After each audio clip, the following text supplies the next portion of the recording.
Amakuru Now TV, we are to give you update. Twongeye kubasuhuza kunze mutukotya ku mujyi wa YouTube channel twa Amakuru Now TV, reka twizere ko mumeze neza cyane rero aho duguhaye ikaze ku makuru agezweho muri iki gitondo ku itariki enye z'ukwezi kwa munani 2026 mu studio muri kumwe na Fiston da Silva. Amakuru yacu agiye kwibanda kuri zino ngingo z'ingenzi zikurikira. Muri aya makuru turaza kuba twababwira icyo u Rwanda rwasubije rero FDR riherutse gusaba ko yajyana ibiganiro n'igihugu cy'u Rwanda. Uraza kuba wamenya ngo u Rwanda rwasubije iki akuke rero ku cyifuzo FDR yari yasabye igihugu cy'u Rwanda ko ngo byakicara bikaganira. Uraza kuba wamenya ngo igisubizo leta y'u Rwanda yatanze ni ikihe. Uraza kuba wamenya muri aya makuru mu buryo burambuye. Icyo ngusaba no gukurikira no makuru paka ageze ku musozo uze kumenya byinshi bigiye bitandukanye twaguteguriye kuri iyi nkuru. Tukiri mu makuru avugwa mu Rwanda kandi turaza kuba twabagezaho inkuru y'umukecuru w'imyaka 72 y'amavuko yasanzwe amanitse mu giti. Uraza kuba wamenya imyirondoro y'uyu mukecuru ndetse uze no kumenya icyo ubuyobozi buvuga kuri uru rupfu rw'uyu mukecuru ndetse uze no kumenya icyo abaturage bavuga kuri uru rupfu rw'uyu mukecuru. Byose uraza kuba bimenyera muri amakuru mu buryo burambuye. Icyo ngusaba ni ugukurikirana amakuru paka ageze ku musozo uze kumenya byinshi bigiye bitandukanye twaguteguriye kuri iyi nkuru y'uyu mukecuru. Muri aya makuru kandi turaza kuba twajya mu nkuru zigendanye n'ubuzima, ubwo turaza kujya mu gihugu cya Repubulika ya Demokarasi ya Kongo. Mu gihugu cya Repubulika ya Demokarasi ya Kongo murabizi ko bagikomeje guhangana n'icyorezo cya Ebola, aho rero gikomeje kwica umubare munini w'abaturage batuye muri cya gihugu cya Repubulika ya Demokarasi ya Kongo, cyane cyane mu burasirazuba bwa kiriya gihugu.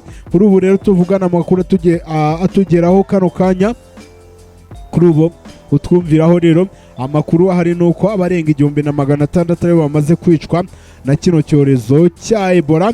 Uraza kuwamenya byinshi bigiye bitandukanye icyo Minisiteri y'Ubuzima muri Repubulika ya Demokarasi ya Kongo ivuga, ndetse uze no kumenya indi mibare igiye itandukanye harimo abanduye ndetse n'ibindi bigiye bitandukanye twaguteguriye kuri iyi nkuru. Byose uraza kuba wabimenyera muri aya makuru mu buryo burambuye. Uraza no kumenya icyo OMS none rero n'ishami ry'umuryango w'abibumbye ryita ku buzima. Uraza no kuba wamenya icyo ukomeje gutangaza kuri kino cyorezo cya Ebola gikomeje kuba cyaba ikibazo rusange cyangwa se ikibazo rero ikibazo kihangayikishije isi muri rusange. Tukiri mu makuru avugwa muri Afurika kandi turaza kuba twajya mu gihugu cya Nigeria. Mu gihugu cya Nigeria ari guturukayo iyi nkuru nuko abantu basaga 12 bishwe harimo abagore n'abana rero bakaba bishwe rero hakazamo abagore n'abana bashimuswe mu gitero cyagabwe mu majyaruguru ya kiriya gihugu cya Nigeria. Ese abagabye kino gitero ni bande? Ese bashakaga iki? Ese cyabereye mu we mujyi? Byose uraza kuba bimenyera muri amakuru mu buryo burambuye. Icyo ngusaba ni ukurikirana amakuru paka atuyagejeje ku musozo uze kumenya byinshi bigiye bitandukanye twaguteguriye kuri iyi nkuru. Muri aya makuru kandi turaza kuba twabagezaho amakuru agezweho ku ntambara ya Iran ndetse na Leta Zunze Ubumwe za Amerika. Murabizi ko mu minsi yatambutse bose barasanyeho bagabanaho ibiturika za misile zagendaga zivuza ubuhuha, aho rero Amerika yarashe kuri Iran nayo ko yakidashobora kurasa mu gihugu cya Leta Zunze Ubumwe za Amerika, aho yagendaga irasa ku birindiro bya gisirikare Leta Zunze Ubumwe za Amerika ifite hirya no hino ku isi, cyane cyane mu bihugu byo mu burasirazuba bwo hagati y'isi. Mwamaze kubona ko Leta Zunze Ubumwe za Amerika amaze gushyira hanze itangazo riburira abaturage bose batuye mu burasirazuba bwo hagati y'isi kuhava, kubera ko ino ntambara ishobora kuba yakaguka ikajyana no mu bindi bihugu bituyemo Abanyamerika, bakaba bahahurira n'ibibazo cyangwa se bakaba bahurira n'uruva gusenya. Kuri ubu rero Trump yavuze ko ibiganiro bishya na Iran bitangira ku wa mbere, ubwo ni ku munsi w'ejo nibwo byatangiye, aho rero ari ibiganiro birebera hamwe uko bahagarika intambara hagati ya Amerika ndetse na Iran. Ese ibi biganiro biraza kuba byagira iki? Biraza kuba byagira icyo bitanga? Ese abahanga cyangwa se impuguke baratangaza iki kuri ino ntambara ya Iran ndetse n'ayahe mahirwe batanga kuri bino biganiro? Trump yavuze ko ku wa mbere aribwo hatangiye bino biganiro ibiganiro rero bihagarika intambara hagati ya Iran ndetse na Leta Zunze Ubumwe za Amerika byose uraza kuba bimenyera muri amakuru mu buryo burambuye, aho rero ari amakuru mugiye kugezwaho n'itsinda rigari rya Fiza Bihuti Entertainment. Ngiye muri studio nitwa Fiza da Silva nk'ibisanzwe ni ugiye kuba nayabagezaho muri aya makuru. Ikintu wamenya nuko rero tuba turi kumwe n'ivuriro Isaro Medical Clinic, akaba ari ivuriro rikorera mu majyepfo y'u Rwanda, rero rikaba rihereye hafi na stade y'akarere ka Nyanza. Rero batanga serivisi zigiye zitandukanye z'ubuvuzi, aho rero bakuvura indwara zisanzwe, barazisuzuma akakuvura, akabaga ubuvuzi bugendanye n'amenyo, akabanagwa n'ubuvuzi bugendanye n'ubugororangingo. Hanyuma rero ukeneye ibindi bisobanuro ku zindi serivisi batanga tutavuze haruguru, ushobora kuba wabahamagara kuri 0785620129, hanyuma bakaba bagufasha neza cyane. Hanyuma ikindi nuko niba ari bwo bwa mbere ukurikiye uno muyobora YouTube channel kambere na mbere mbanze inkwakire mu muryango mugari wabakunda ibiganiro bica kuri YouTube channel yitwa Amakuru Now TV. Hanyuma ngusabe gukora subscribe ugakanda no kunzogera, hanyuma nkagushishikariza no gukomeza gukurikira n'ibindi biganiro twamaze gushyira kuri uno muyobora YouTube channel witwa Amakuru Now TV. Ugakanda rero like na share na comment kuri buri biganiro byose umaze kuba wareba, ukaba wabisangiza n'inshuti zawe bakagenda barushaho kubimenya.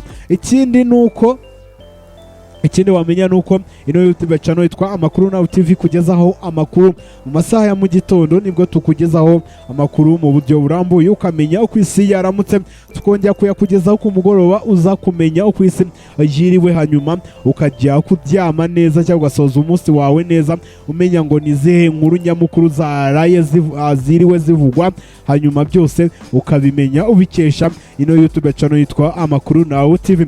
Amakuru yacu rero tugiye kuba twayahera kuri ino nkuru igendanye n'ubuzima. Urumva nyine tugomba kuba twahera ku buzima kugira ngo ibintu birusheho kugenda neza cyane. Amakuru yacu rero tugiye kuba twayahera muri Repubulika ya Demokarasi ya Kongo, aho rero icyorezo cya Ebola gikomeje kwica abanyekongo ndetse abandi bakajyanwa mu bitaro kubera rero cyamaze kubataka. Icyorezo cya Ebola gikomeje guteza inkeke mu bindi bihugu, ndetse na OMS yatanze impuruza ko amahanga agomba kugira icyo akora kugira ngo barebe ko kino cyorezo cya Ebola kitakomeza gukwirakwira mu bindi bihugu bigiye bitandukanye. Ebola yisha abarenga 1600 muri Repubulika ya Demokarasi ya Kongo. Icyorezo cya Ebola cyo mu bwoko bwa Bodiugu gikomeje gukaza umurego muri Repubulika ya Demokarasi ya Kongo, aho abantu basaga 1657 bamaze guhitanwa nacyo, mu gihe abanduye bageze ku 3748. Rero iyi ni imibare dufite kugeza ku itariki ya mbere Nyakanga nako ku itariki ya mbere Kanama 2026, aho rero abari bamaze guhitanwa na kino cyorezo bamaze kugera ku 1657, mu gihe rero abamaze kucyandura bo bamaze kugera ku 3748. Minisiteri y'Ubuzima muri Repubulika ya Demokarasi ya Kongo ivuga ko Ebola imaze kugaragara mu ntara 5 arizo Ituri, Kivu y'Amajyaruguru, Kivu y'Amajyepfo, Huyere na Tombo. Intara ya Ituri niyo yibasiwe cyane ku kigero kiri hejuru, dore ko bihariye 90% by'abamaze kwandura kino cyorezo cya Ebola muri cya gihugu cya Repubulika ya Demokarasi ya Kongo. Mu tundi duce uko ari mu tundi duce 36 tw'ubuzima tugize Ituri 28 tumaze kugaragaramo Ebola. Rero icyorezo cya Ebola cyo mu bwoko bwa Bodiugu muri Kivu y'Amajyaruguru, iki cyorezo kimaze kugaragara mu duce 11 muri two 34 tw'ubuzima tugize iyi ntara. Ubwo rero mu duce dusaga 34 tugize intara ya Kivu y'Amajyaruguru 11 nako nitwo tumaze kugaragaramo umurwayi wa Ebola. Inzego z'ubuzima muri Repubulika ya Demokarasi ya Kongo zivuga ko ku gipimo cy'abahitanwa na Ebola kiri ku kigero cya 44.2%. Zivuga ko kandi zishobora gukurikirana 80.1% by'abantu bakekwa kuba baranduye cyangwa barahuye n'abanduye mu rwego rwo gukumira iki cyorezo ko cyakomeza gukwirakwira mu baturage. Abashinzwe ubuzima bavuga ko umutekano muke mu bice byibasiwe, ubuke bw'abaganga n'ibikoresho bikenerwa mu kuvura no gukumira indwara ya Ebola n'imyitwarire ya bamwe mu baturage bikomeje kuba imbogamizi mu gukemura cyangwa se mu guhashya kino cyorezo cya Ebola kimaze rero kuba cyagaragara mu gihugu cya Repubulika Iharanira Demokarasi ya Kongo. Rero mu rwego rwo gushaka uburyo bwo guhangana n'iki cyorezo, ishami ry'umuryango w'abibumbye ryita ku buzima OMS riherutse gutangaza ko ryatangije igeragezwa rya mbere ry'umuti ugamije kurwanya ino virusi ya Ebola. Iryo gerageza rigamije kureba niba uwo muti ushobora gufasha umurwayi wa Ebola urwaye indwara ya Ebola kuba yamererwa neza. Rero bakaba biteze kureba ikizava muri uyu muti bari kugenda batanga mu gihe cy'amezi ari imbere, kugira ngo arebe niba hari icyo uno muti urimo urafasha. Hanyuma tuvuye mu makuru agendanye n'ubuzima, reka tuhite tugaruka mu gihugu cy'u Rwanda. Mu gihugu cy'u Rwanda tuze kuri ino nkuru natangiye mu ncamake mbabwira, aho rero u Rwanda rwasubije FDLR yasabaga ko bayifungura urubuga rwa politiki. Leta y'u Rwanda yakuriye inzira ku murima abari mu mutwe wa FDL bamaze igihe bagaragaza ko bifuza ishyirwaho ry'urubuga rwa politiki mu gihugu. Ishimangira ko nta rubuga nk'urwo rushobora gufungurirwa umutwe w'abajenosideri. U Rwanda rwatangaje ko rwabitangaje ibi nyuma y'uko mu kwezi gushize FDL na leta ya Repubulika ya Demokarasi ya Kongo bagiranye amasezerano yiswe yo kwambura intwaro no guhuriza hamwe abarwanyi buriya mutwe wa FDL. Kinshasa iherutse gutangaza ko Kinshasa, ngo nimvuga Kinshasa n'umurwa mukuru wa Repubulika ya Demokarasi ya Kongo, yarutse gutangaza ko mu byo FDL yasabye kugira ngo yemere kurambika hasi intwaro no gutaha mu Rwanda harimo gufungurirwa urubuga rwa politike mu gihugu cy'u Rwanda. Uyu mutwe wongeye gushimangira ko witeguye gutaha, rero ugatahana na bamwe mu bawugize bakaba bataha mu gihugu cy'u Rwanda, ariko bagataha biciye mu kiganiro nk'uko rero uwo bita Kyua Ngoma uwawuvugiraga aherutse kuba yabivuga akabivugira kuri BBC gahuza miryango. Leta y'u Rwanda rero yo yagize icyo isubiza kuri bino byifuzo bya FDLR.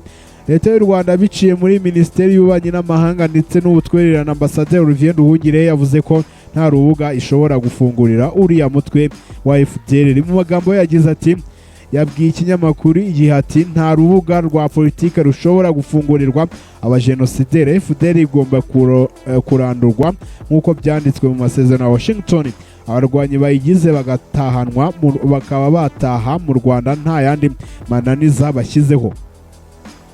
Minisitiri Nduhungirehe yavuze ko iby'amasezerano ya Kinshasa na FDLR ari manipulation ikomeje ndetse n'uburyo bwo gutinza ishyirwa mu bikorwa by'inshingano Repubulika ya Demokarasi ya Kongo yemeye mu rwego rw'umutekano.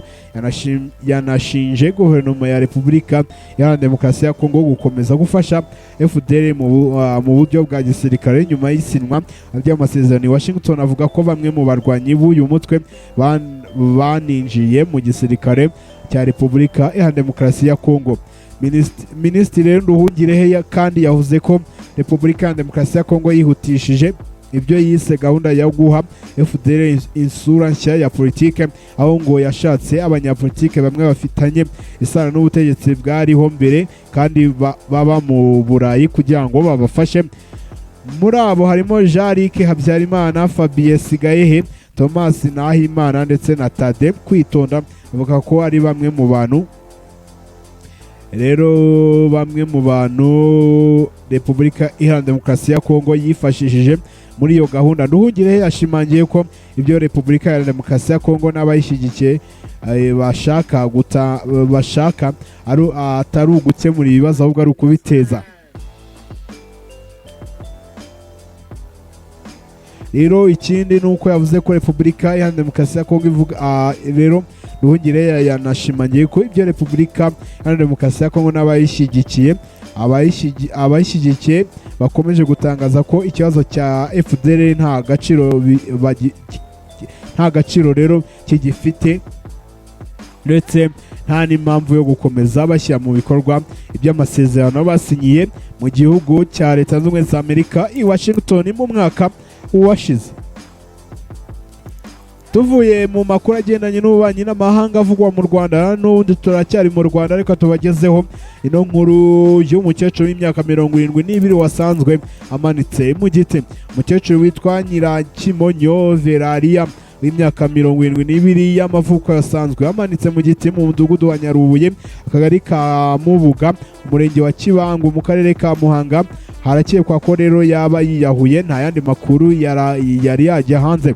Bamwe mu baturage bo muri uriya mudugudu babwiye ikinyamakuru Umuseke ko babyutse basanga amanitse mu giti. Umuyobozi wungirije ushinzwe imibereho myiza y'abaturage mu karere ka Muhanga bamwita Mugabo Gilbert yemeje aya makuru avuga ko uyu mukecuru yabanaga n'umwuzukuru we, kandi ko ubuyobozi nta raporo bufite igaragaza ko yari afitanye amakimbirane n'umuntu uwo ari we wese. Yakomeje avuga ko kuba yasanzwe yamanitse mu giti aribyo bituma hakekwa ko yaba yiyahuye, ariko ashimangira ko icyabiteye kizamenyekana nyuma y'iperereza. Yakomeje asaba abaturage kujya bihutira gutanga amakuru igihe babonye imyitwarire y'umuntu ihindutse, kugira ngo ashobore kuba yafashwa mbere y'uko ikibazo gikomera kugeza yiyambuye ubuzima. Rero Mugabo yavuze ko kandi urwego rw'igihugu rw'ubugenzacyaha rwatangiye iperereza nk'uko rero amakuru ahari abivuga, hakaba hategerejwe kuzamenya ikizava mu iperereza. Umurambo wa nyakwigendera, ubwo ni umurambo wa Nyirakimonyo, wajyanywe mu bitaro bya Nyabikenke kugira ngo ukorerwe isuzumwa ryimbitse. Amakuru yacu rero tugiye kuba twayakomereza hanze y'u Rwanda, kubera ko twari dufite mu Rwanda yo ararangiye. Reka tuhite tujya mu makuru avugwa hanze y'u Rwanda, tuyahere muri Afurika. Muri Afurika rero amakuru yacu tugiye kuba twayahera mu gihugu cya Nigeria. Igihugu cya Nigeria, abantu 12 bishwe, abagore n'abana barashimutwa mu gitero cyagabwe mu majyaruguru ya kiriya gihugu cya Nigeria. Abantu bitwaje intwaro bagabye igitero gikomeye mu mudugudu wa Lianje mu mudugudu wa Rajinge uherereye muri leta ya Sokoto mu majyaruguru y'uburengerazuba bwa Nigeria, gihitana abantu 12, abandi barakomereka, mu gihe abagore n'abana benshi bo bahise bashimutwa. Iki gitero cyabaye mu ijoro ryo kuwa gatandatu rishyira ku cyumweru, aho abaturage bavuga ko abagizi ba nabi bageze muri uwo mudugudu agana ku isaha y'saa 5 z'ijoro, batangira kurasa no kwica abaturage mbere yo kubashimuta no kubambura amatungo yabo.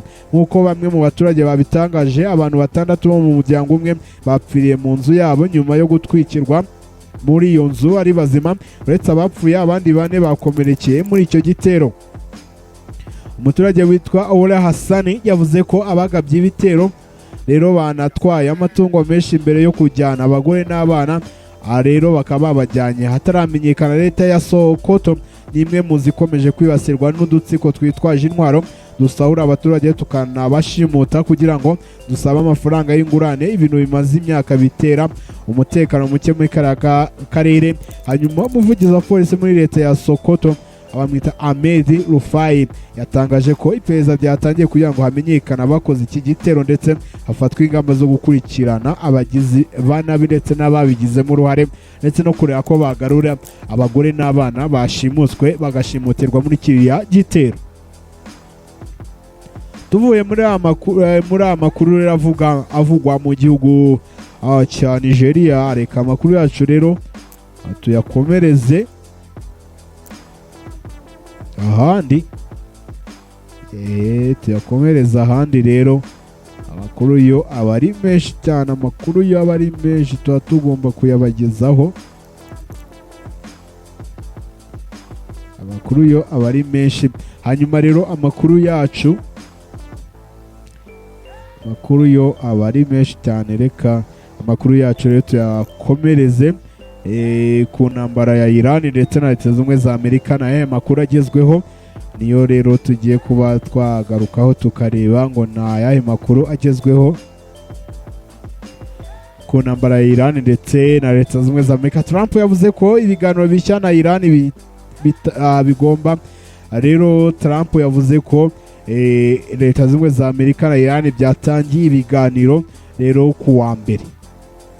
Ku munsi w'ejo nibwo hatangijwe ibiganiro hagati ya Iran ndetse na Leta Zunze Ubumwe za Amerika kugira ngo barebe ko bahagarika ibitero bari bamaze iminsi bagaba hagati yabo. Perezida wa Leta Zunze Ubumwe za Amerika Donald Trump yatangaje ko hari ibiganiro bishya byatangiye ku wa mbere, aho rero nyuma yo guhagarika ibyo biganiro byaje nyuma yo guhagarika ibyo yavuze ko byari kuba ibitero bikomeye cyane byagombaga kugabwa kuri Iran.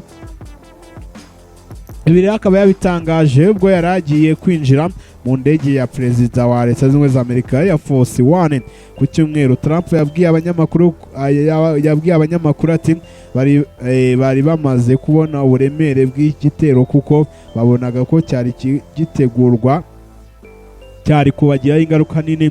Rero niyo mpamvu bemeye ko tuza kujya mu biganiro ndetse kuri ubu bikaba byatangiye nk'uko amakuru abivuga, amakuru ahari agenda abivuga. Rero Trump yavuze ko ibyo bitero byari kuba ibitero bikomeye kurusha ibindi byose byabaye kuva intambara ya kabiri y'isi yose yarangira, kandi ko byari gusubiza inyuma umugambi w'amahoro wari kugerwaho. Mu butumwa yanyujije ku rubuga rwe rwa Truth Social, Trump yavuze ko Iran ndetse n'inshuti za Amerika zo mu burasirazuba bwo hagati zamusabye guhagarika ibyo bitero kuko impande zombi zari zimaze kumvikana ku ngingo z'ingenzi zigize ayo masezerano. Kugeza ubu Iran ntacyo iratangaza ku magambo ya Perezida Donald Trump. Perezida Donald Trump akunze kuvuga ko yifuza ko amakimbirane yarangira binyuze mu biganiro, nubwo rimwe na rimwe impande zombi zikomeza kugirana ubushyamirane bwa gisirikare. Hanyuma rero ikindi nuko Trump yavuze ko nta gihe ntarengwa yashyizeho kugira ngo ayo masezerano abe yarangiye. Mu magambo yagize ati tuzareba uko ibintu bizagenda, twiteguye gukora icyo ari cyo cyose aho biba ngombwa, si ugushaka kwica abantu gusa, reka tube dutegereje bizava mu biganiro. Yanavuze ko igikomangoma cyitwa Mohammed bin Salman wa Arabia Saudite hamwe n'inshuti za Amerika zirimo Leta Zunze Ubumwe z'Abarabu na Qatar bamwinginze kudatangiza ibyo bitero. Rero ikindi mu butumwa bwe Trump yongeye kwandika ati Amerika yari yiteguye neza kandi ifite ubushobozi bwo gufata icyemezo cya gisirikare gikomeye cyane kuri Repubulika ya Kisilamu ya Iran ku rugero rutigeze rubaho kuva intambara ya kabiri y'isi yose yarangira. Yongeye ko guhagarika ibyo bitero byakozwe mu nyungu z'isi yose no guha Iran amahirwe yo gukomeza kubaho, gutera imbere no gutuza. Igitangazamakuru cyitwa Mayeri cyo muri Iran cyatangaje ko Tehran itigeze isaba Amerika guhagarika ibitero, kivuga ko ibyo Trump yavuze ari ikinyoma cyambaye ubusa. Minisitiri wungirije ushinzwe ingabo muri Iran Majid Ibn Aliyez yari yavuze ko mbere ko Tehran ifata nk'ukuri kandi igasubiza ku magambo yose y'iterabwoba aturuka ku bayirwanya niyo yaba ari amagambo gusa. Hanyuma mu magambo yagize ati ntituzigera dutungurwa n'igitero kandi ntituzigera dushyira intwaro hasi. Ku cyumweru rero kandi Minisitiri w'Ububanyi n'Amahanga wa Iran Abbas Araghchi yavuze ko ibiganiro biri kubera muri Oman ku bijyanye n'umuyoboro wa Hormuz biri kugenda neza kandi biri hafi no kurangira kugira ngo hashyirweho amasezerano mashyashya. Rero ikindi nabonye mu makuru yarimo aracaracara yavugaga ko Trump rero yamaze gusaba abanyamerika batuye mu bihugu biherereye mu burasirazuba bwa hagati y'isi ko basabwa kuhava kubera ko intambara ishobora kuba yakimukira no mu bindi bihugu biri aho ngaho kandi abanyamerika bashobora kuba bahahurira n'akaga. Ubwo rero reka dukomeze tubitege amaso turebe ikizava muri bino biganiro. Hanyuma akazi kacu ko no kugenda tubagezaho amakuru agezweho kandi acukumbuye kandi yizewe. Rero amakuru yacu twari twabateguriye kano kanya nangaha tuyasoreje nangaha agarukiye. Indi sango y'amakuru mu masaha ari imbere hagatangaho mukomeze munogerwe n'ibindi biganiro rero twamaze gushyira ku muyoboro wa YouTube channel witwa Amakuru Now TV. Reka mubwire ko niyo aribwo bwa mbere dukurikiye ndagira ngo mubwire ko ino YouTube channel witwa Amakuru Now TV ibagezaho amakuru ari kugenda agarukwaho cyane ndetse amakuru agezweho kandi tukayabagerezaho ku gihe. Ikindi nuko amakuru yacu mu buryo burambuye atambuka mu masaha ya mu gitondo ukamenya uko isi yaramutse, hanyuma akongera gutambuka mu masaha ya saa 10 mu masaha ya nimugoroba ukaza kumenya uko isi igiriwe, hanyuma ukaba wamenya ibyiriwe bivugwa mu isi y'amakuru, rero ukajya kuryama umunsi wawe umeze neza cyane. Hanyuma icyo tugusawe kugira ngo ujye mu muryango mugari waba wakurikira amakuru kuri YouTube channel yitwa Amakuru Now TV no gukora subscribe kuri YouTube channel yitwa Amakuru Now TV ugakanda kunzogera, hanyuma ugakanda like ugakanda share na comment ugakomeza no gukurikira n'ibindi biganiro atwamaze gushyira ku no muyoboro YouTube channel yitwa Amakuru Now TV. Mukomeze mugire ibihe byiza. Muri amakuru twa turi kumwe n'ivuriro Isaro Medical Clinic, akaba ari ivuriro ritanga serivisi z'ubuvuzi zigiye zitandukanye, bakaba bakora mu karere ka Nyanza hafi rero ya stade y'akarere ka Nyanza. Nimero yabo uraza gusubiza nyuma video yitangiye amakuru ndayivuga, hanyuma ubabaze ibintu birushaho kugenda neza cyane. Ikindi nawe ukeneye kwamamaza ibikorwa byawe muri aya makuru ya Amakuru Now TV no kuba waduhamagara cyangwa ukatwandikira kuri nimero 0781030780 abishinzwe bahita bagufasha neza cyane. Hanyuma areka bashimire cyane, ariko mbibutsa no gukora subscribe kuri no YouTube channel yitwa Amakuru Now TV kugira ngo utazabicekanwa n'ibiganiro dukomeza dushyiraho buri munsi cyangwa se umunsi ku munsi, hanyuma ukomeze no gukurikirana andi makuru atwamaze gushyira kuri no muyoboro wa YouTube channel witwa Amakuru Now TV. Mukomeze mugire ibihe byiza, Imana ikomeze bashyigikire mu byo mukora byose. Muri studio mwemere kumwe na Fisto da Silva na ndi kumwe n'itsinda rigari rya Fisto Entertainment, tuze guhura amasaha ari imbere hagati aho ngaho mukomeze munogerwe n'ibindi biganiro twamaze gushyira kuri no muyoboro wa YouTube channel witwa Amakuru Now TV. Bye bye, Imana ikomeze ibashyigikiye mu byo mukora byose. Ciao ciao. Amakuru Now TV, we are to give you update.